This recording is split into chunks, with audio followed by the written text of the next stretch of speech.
Sauce Boss in the intense hot seat this week. One brother. Kemar, Highcon. Respect, man. First of all, you spell the Highcon a different little way. How you spell it? Highcon.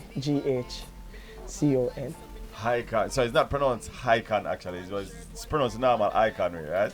Yeah. Why you choose to do it that way then? I replaced the alphabet I with the word high.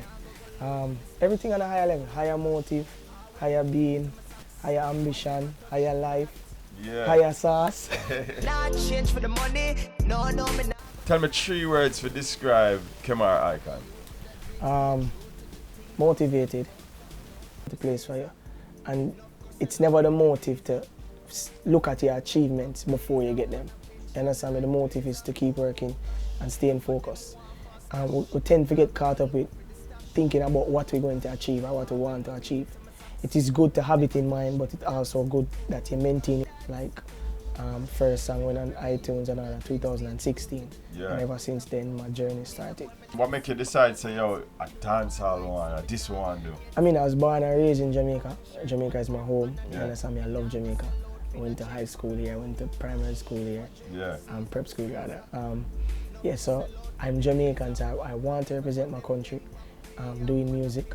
Not only in Jamaica, but I want to spread our music worldwide. Yeah. Understand me?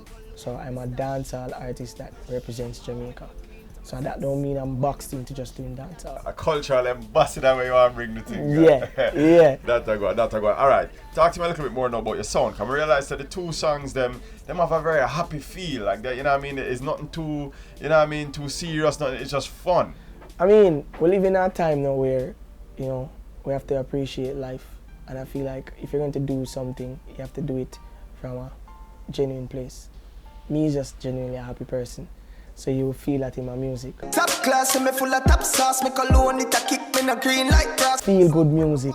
Talk about girls, party, flossing, braffing, you know? Yeah. Saucing. That's my thing that. And also, like, you know what I mean, one of the main, you know, hurdles and obstacles when we hear upcoming artists complain about is radio, but it seems like you never have no problem. Everywhere I turn, I hear this song Saucy.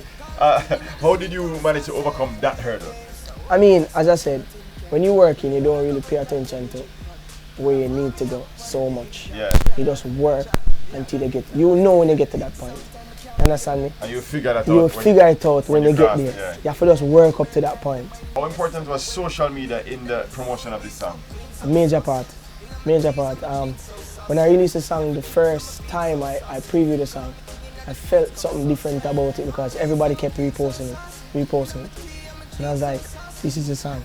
You understand me? And then from there and then, I started getting a lot of videos all over the world from dancers, just doing the dance, doing whatever dance they can to it. You understand me? And it ended up just spreading. And it's here today. So clean, so saucy. You know my tees, I'm a jeans, so saucy. Every kick's from my beat, so saucy. Call me king in the streets, come so sad. Just to analyze, let's say, radio, social media, streets, like, is there one that you can say, boy, that one was really probably the most integral in that whole process? No.